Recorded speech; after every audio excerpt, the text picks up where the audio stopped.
BBA, BCA, BCom computer కోర్సులో 100% placement లభించే ఏకైక డిగ్రీ కాలేజ్ కూకట్పల్లిలోని i3 డిగ్రీ కాలేజ్ 8367215215. అమ్మ నమస్తే. నమస్తే అమ్మా. అమ్మ ఆ.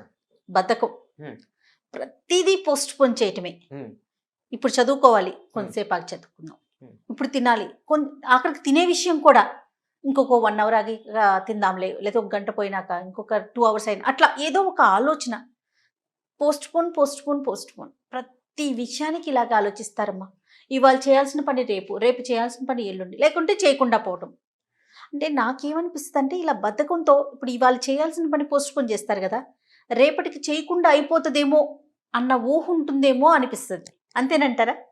అంతేకాదు, అసలు ముందర చేయకపోతే ఏమిటని లేజినెస్. దీన్ని అలసట అంటారు. మనిషికి పురోభివృద్ధి చెందడానికి అడ్డుపడే అంశాలు కొన్ని చెప్పారు. అటువంటి వాటిల్లో చాలా ప్రధానంగా చెప్పుకునేటటువంటిది అలసట, అంటే బద్ధకము.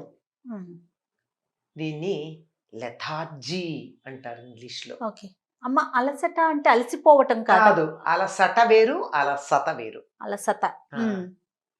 అలసట అంటే బద్ధకం, ఆలస్యం చేసే గుణం అలసట. ఓకే, అర్థమైంది కదా. ఆలస్యం చేయడం, వాయిదాలు వేసుకుంటూ పోతారు. మీరన్నట్టు చెయ్యాల్సిన పరిస్థితి లేకుండా తప్పించుకుపోతుందేమో అనేటటువంటిది ఎక్కడన్నా ఉంటే ఉండొచ్చు. కానీ అన్నం తినాలనుకోండి, ఇందాక మీరు చెప్పిన వాటిల్లో అన్నం తినడం అన్నది మానకుండా అవదు కదా, తినాల్సిందే కదా. అది మానేసే పరిస్థితి లేదు కదా. ఏదైనా మందంటే అనుకోవచ్చు, ఇంకేదన్నా పని అంటే అనుకోవచ్చు, ఎక్కడికన్నా వెళ్లాల్సి ఉంటే అనుకోవచ్చు. కానీ అన్నం తినడం అనేది మానం కదా. అయినా దానికి కూడా బద్ధకం ఉంది. మీరు అన్నారు, అవును, దానికి కూడా బద్ధకిస్తారు. పిల్లలు ఎందుకు తినరు అంటే బద్ధకించే. స్నానం చేయడానికి బద్ధకం, అన్నింటికి బద్ధకమే. అసలు ముందర మీరు ఈ చెప్పింది సరే అయింది. స్నానం చేస్తే సగం బద్ధకం వదులుతుంది. అదే చెయ్యరమ్మా, అదే చెయ్యరు. ఈ బద్ధకం అన్నది ఏ స్థాయికి ఎడుతుందంటే శరీరం కూడా బద్ధకిస్తుందమ్మా.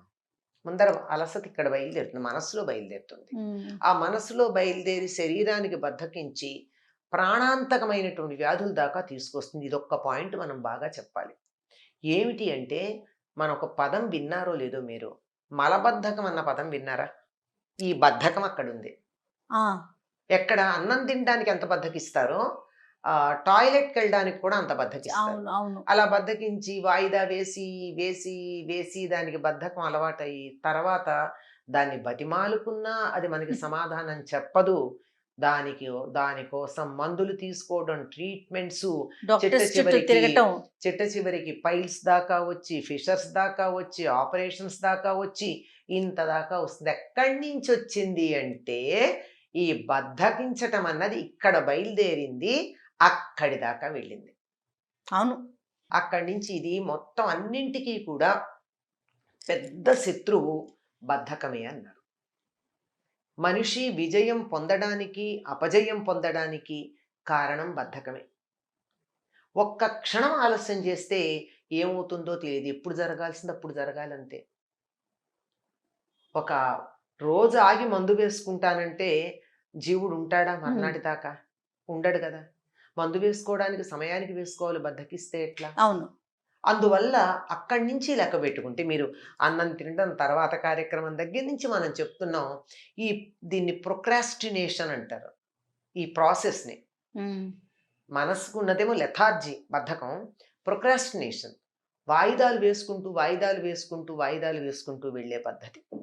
అంటే బాగా లాగుతూ ఈడ్చుకుంటూ పెడతారు పని. మీరు అన్నట్టు ఇవాళ చేయాల్సింది ఇవాళ చేయకుండా రేపు చేద్దాంలే అని అనుకోవడం. రేపటికి ఏమవుతుందమ్మా? ఇవాల్టి పని రేపటి పని కలిసి పేరుకుపోతుంది.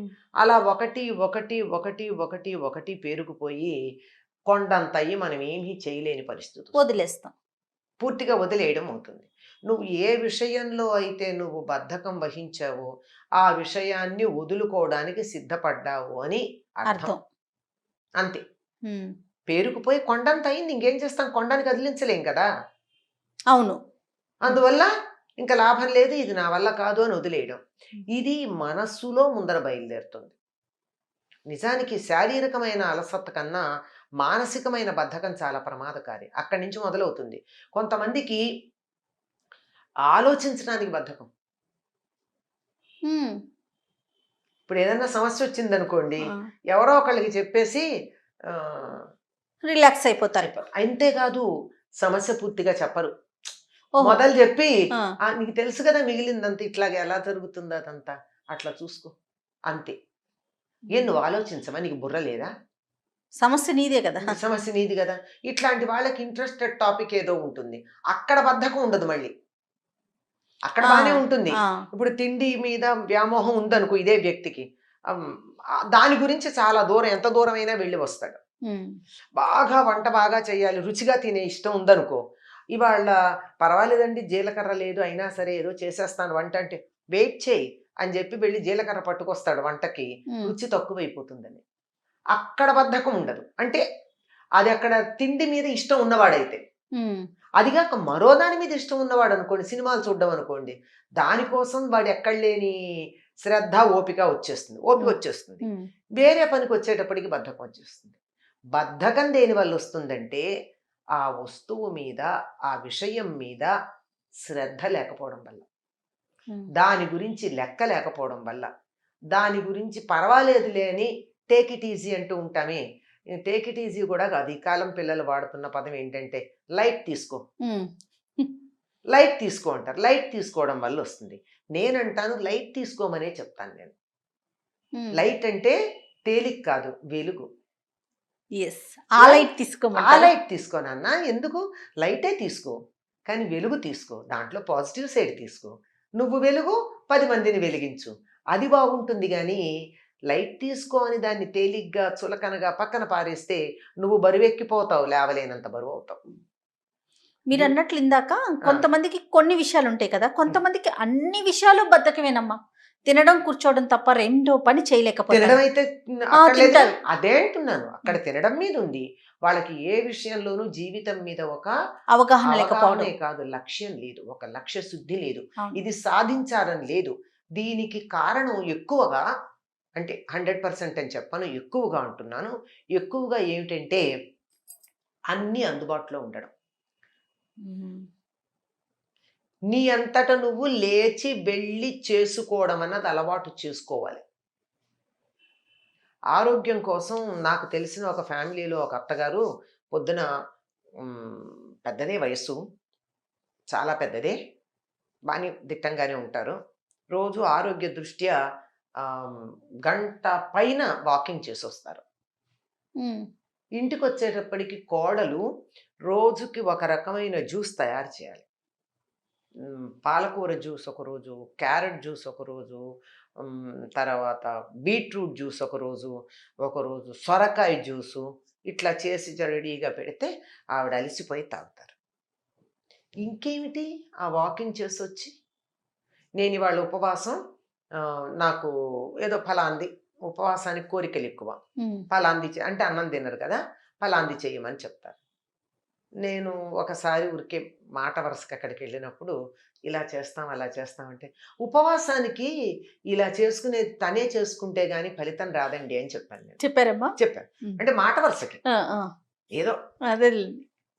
మీరే చేసుకోవాలండి, కోడలు చేసి పెడితే ఆ పుణ్యం కోడలికి వెళ్ళిపోతుంది, మీరు ఉపవాసం ఉన్న పుణ్యం అంతా కోడలికి వెళ్ళిపోతుంది, మీరే చేసుకోండి అప్పుడు పూర్తి పుణ్యం మీకు వస్తుంది అని. ఇక మీరు చెప్పారు కదా. అంటే 2 రకాలు ఉంటాయి కదా, నేను చెప్పా గనక శత్రుత్వం వహించే వాళ్ళు కొంతమంది ఉండొచ్చు, కానీ మార్పు అయితే వచ్చింది. అది అది అట్లా ఉంటాయన్నమాట. ఇలాంటివి, ఈ బద్ధకాలు నీకు వాకింగ్ చేయడానికి ఆరోగ్యం కావాలి గనక వాకింగ్ చేయడానికి నీకు ఓపిక ఉంది, కానీ నీ జ్యూస్ నువ్వు తయారు చేసుకోలేవా? ఏదో పాలకూర కట్ట పాపం తెచ్చి పెట్టేవాళ్ళు ఉంటారు కదా ఇంట్లో, ఆ తెచ్చిన దాన్ని ఒకసారి కడుక్కోవడం, మిక్సీలో వేసుకోవడం, గిర్రుని తిప్పుకుని తాగేయడం అయిపోయింది. మిక్సీ నువ్వు నూరుకోనక్కర్లేదుగా, పూర్వంలాగా రుబ్బనక్కర్లేదు కదా, అవకాశం లేదు కదా, అవసరం లేదు. కనీసం మిక్సీ వదిలే, కోడలు కడుగుతుంది జారు, మిక్సీలో వేసుకోవచ్చు కదా. వచ్చేటప్పటికి రెడీగా పెట్టాలి, జ్యూస్ చెయ్యాలి, నిమ్మకాయ పిండాలి, ఉప్పు వేయకూడదు, ఇంకా చాలా ఉన్నాయి అవన్నీ. ఇవన్నీ చేసుకుంటే అసలు ఇలాంటివన్నీ తనే చేసుకోవడం మొదలు పెడితే వాకింగ్ ఎందుకు? అంచేత మీరు అన్నట్టు సెలెక్టివ్ బద్ధకం అన్న దానికి ఉదాహరణ చెప్పాను. కొంతమందికి చదవడం బద్ధకం, కొంతమందికి రాయడం బద్ధకం. ఈ చదవడం బద్ధకం వాళ్ళు ఏం చేస్తారు, కంబైన్డ్ స్టడీస్కి వెళ్ళి ఫ్రెండ్స్ చేత చదివించుకుని వాళ్ళు వింటారు. రాయడం బద్ధకం వాళ్ళు చదువుతారు, కానీ వీళ్ళ ప్రాబ్లం ఎక్కడ వస్తుంది, పరీక్షల్లో రాసేటప్పుడు కాస్త రాసేటప్పుడు విసుగొచ్చేస్తుంది, అలవాటు ఉండదుగా, రాయలేకపోతూ ఉంటారు, బాగా చెయ్యి నొప్పి వీళ్ళు నొప్పి ఎంతసేపు రాయాలి అని. ఇలా అన్ని రకాలుగా ఉండే బద్ధకాన్ని వదిలించుకోవాలమ్మా. ఈ వదిలించుకోవడానికి ఏం కావాలి అంటే వీణ్ణే ఏమన్నారో తెలుసా, భండాసురుడు అన్నారు. ఈ భండాసురుణ్ణి చంపింది ఎవరంటే లలిత పరాభట్టారిక. చైతన్య స్తవక మంజరి అని ఆవిడ్ని గురించి శంకర్లు చాలా గొప్పగా కీర్తించారు. చైతన్యము అనేటటువంటి పూల గుత్తి నుంచి జారుతున్నటువంటి తేనె లాంటిది అని. అంటే బద్ధకం ఎట్లా పోవాలి, మళ్ళీ అక్కడే సమస్య కూడా సమాధానం ఉండాలి కదా. బద్ధకం పోవాలి అంటే చురుకుతనం తెచ్చుకోవాలి అంతే, అంతకన్నా ఇంకో మార్గం లేదు. ఒక్క విషయంలో తెచ్చుకుంటే అన్నిట్లో వస్తుంది. ఏదో ఒక్క విషయంలో ప్రారంభించాలి. ప్రధానంగా ఉదయం లేవడం, స్నానం చేయడం, ముందర స్నానం చేయడం. అసలు పొద్దున్నే స్నానం చేసే వాళ్ళకి చాలా వరకు బద్ధకం తగ్గుతుంది.